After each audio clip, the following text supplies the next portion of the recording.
চলে এলাম SSC philosophy যারা বেছে নিয়েছিল, অর্থাৎ বেছে নেওয়াটা ভুল হবে, যাদের ফিলোসফি ছিল, যারা এসএসসি তে ফিলোসফি রেখেছো তাদের জন্য আজকে গুরুত্বপূর্ণ প্রশ্ন নিয়ে চলে এসেছি। বর্ধমান ইউনিভার্সিটি আন্ডারে যারা পড়াশোনা করছো, আমার স্নেহের আদরের ছাত্রছাত্রীরা, এই স্নেহের আদরের ছাত্রছাত্রী বলতে কোথাও একটা দ্বিধাবোধ হচ্ছে। কারণ হচ্ছে এই দু তিন দিন ধরে যেগুলো আমি দেখছি, যা ঘটনা ঘটছে, এবং এই প্ল্যাটফর্মটার প্রতি আহ, একটা আলাদা রকম মেন্টালিটি তৈরি হচ্ছে স্টুডেন্টসদের মধ্যে। তো সেটা নিয়ে কিছুটা হলেও আমি বিধ্বস্ত রয়েছি, মুড অফ রয়েছে। তো চলো সেই সব নিয়ে এখন বলবো না। আহ, আমি পরে তোমাদের নিয়ে একটা ভিডিও করে দেবো, মানে ভিডিও একটা আপলোড করে দেবো, কারণ একটা সিদ্ধান্ত আমি নিচ্ছি, খুব তাড়াতাড়ি একটা সিদ্ধান্ত নিচ্ছি। আহ, কোথাও একটা তোমাদের ভালোর জন্য হবে সেটা, কিন্তু কোথাও একটা আমার বিরাট বড় ক্ষতি হয়ে যাচ্ছে। ক্ষতি প্লাস হচ্ছে এই চ্যানেলটার রেপুটেশন কোথাও একটা নষ্ট হচ্ছে। এবং তার প্রমাণও পেয়েছি, ওই জন্য একটা সিদ্ধান্ত খুব তাড়াতাড়ি নিতে চলেছি, হয়তো সেই ভিডিও আজকালের মধ্যে আপলোড হয়ে যাবে। তো চলো তোমাদের একটা হালকা করে জানিয়ে রাখলাম যে একটা সিদ্ধান্তে স্যার আসতে চলেছে, এটা জেনে রাখো। এসইসি ফিলোসফি সাজেশনস তোমরা চাইছিলে, আজকে বহু কমেন্ট করছে যে স্যার এটা দিন, ওটা দিন, ওটা দিন, এটা দিন। তো মানে কি বলবো, মানে হয় না যে যত দাও তত চাওয়ার যে একটা ব্যাপার থাকে, এখানে তোমাদের কোনো দোষ নেই, কারণ তোমরা দেখছো একটা প্ল্যাটফর্ম সমস্ত চাহিদা পূরণ করছে। তো সেখানে সমস্ত রকমের সমস্ত সাবজেক্টের স্টুডেন্টসরা নিশ্চয়ই আসবে, এটা স্বাভাবিক ব্যাপার। কিন্তু আমার বিরাট বড় প্রেসার হয়ে যাচ্ছে, এটা আমি কিন্তু বোঝাতে পারছি না। এক দিনে 5টা 6টা 7টা করে ভিডিও আপলোড করতে হচ্ছে।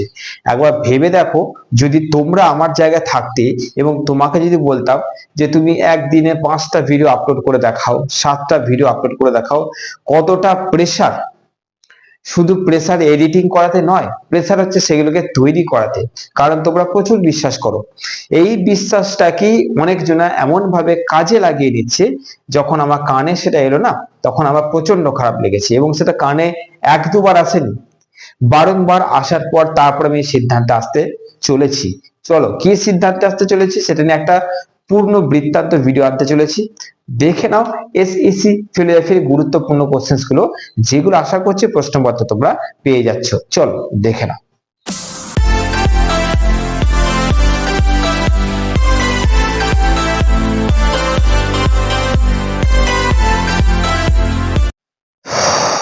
শুরু করি। আজকে শিবরাত্রির দিন। আজকে মানে কি বলবো, কাল রাত থেকে মুডটা অফ হয়েছে আমার।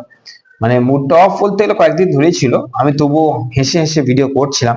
কারণ কিছু জনের জন্য কিছু জনের ক্ষতি হবে, আমি এরকম নয়। চলো কিছু জনের জন্য সিদ্ধান্ত নেওয়া উচিত না, কিন্তু কিছু জন করতে করতে এটা এমন একটা জায়গায় চলে এসেছে, যখন সেই খবরটা এলো আমার কাছে, এবং সেই খবরটা আমার অনেক স্টুডেন্টসদের কাছ থেকে এসেছে, তারপর আমি কিন্তু এরকম সিদ্ধান্তে উপনীত হওয়ার একটা সিদ্ধান্ত নিচ্ছি। এখন নিইনি, দেখা যাক। আর শরীর আমার সাথ দিচ্ছে না, তবুও করে যাচ্ছি যতটা পারছি। তোমাদের বলে দিই, এসএসসি ফিলোসফি প্রথম যে কোশ্চেনটা করবে, আজকে এইসব কথা না বললেই নয়। একটা সাবজেক্টের সাজেশনসের ভিডিওসে আপনি বলে দিন এগুলো বললেই হলো, এত গিজিয়ে কোনো লাভ ছিল না আমার।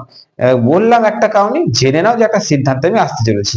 প্রথম যে প্রশ্ন, একটা বাক্যের প্রসঙ্গ বিভ্রম জনিত অর্থহীনতা কি, সংক্ষেপে ব্যাখ্যা করো। প্রথম প্রশ্ন গুরুত্বপূর্ণ।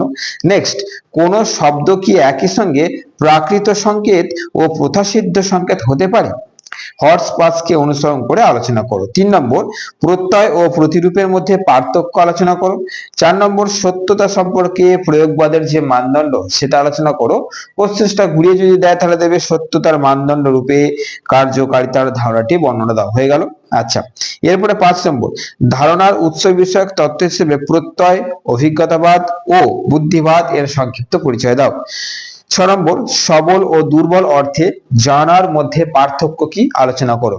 নেক্সট, 7 নম্বর, শব্দের দ্ব্যর্থকতা বলতে কি বোঝো, দ্ব্যর্থকতার কারণগুলি কি কি। 8 নম্বর, বাচনিক জ্ঞানের যে শর্তগুলো আছে আলোচনা করো। এবং লাস্ট প্রশ্ন হচ্ছে তোমাদের, জানা শব্দটির যে বিভিন্ন অর্থে ব্যবহৃত হয় সেটা আলোচনা করো। তো চলো, এমনি প্রথম দিকে অনেক ভিজিয়ে দিয়েছি, এবার আর ঘেঁজাতে চাইছি না। সোজা কথা, শরীরটাও ঠিক সাথ দিচ্ছে না, শরীর খারাপ হয়েছে। কি বলবো, একদিনে 4-5টা ভিডিও ছাড়তে ছাড়তে ক্রমাগত হয়ে গেলে শরীর কতটা সাথ দেবে, চোখে তো একটা এফেক্ট পড়ে, তাই না? চোখ ঢুলু ঢুলু অবস্থায় রয়েছে আর কি। তো চলো, এই কোর্সেস গুলো করে নাও। আশা করছি তোমাদের কিন্তু এই সাবজেক্টের চিন্তা শেষ হয়ে যাচ্ছে, এবং আমি চেষ্টা করব প্রত্যেকটা সাবজেক্ট দেওয়ার। এবার চেষ্টা করবো এই জন্যই বলছি, মনে হয় না সব দিতে পারবো, আগে থেকে শুনে রাখো। ওকে, কারণ রোবট তো নই, শরীর এটা, সমস্ত রকম দেওয়ার চেষ্টা করেছি, সমস্ত সাবজেক্ট কমন দেওয়ার চেষ্টা করেছি, সেটা হয়েছে।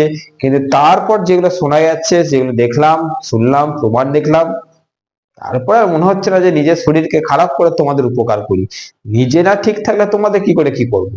তারপরে মানসিক দিক থেকে যদি এরকম জিনিসগুলো দেখার পর মানসিক দিক ঠিক থাকবে না, হ্যাঁ তোমরা এখন ভাববে কি হলো স্যার এরকম বলছে কেন, বুঝতে পারবে।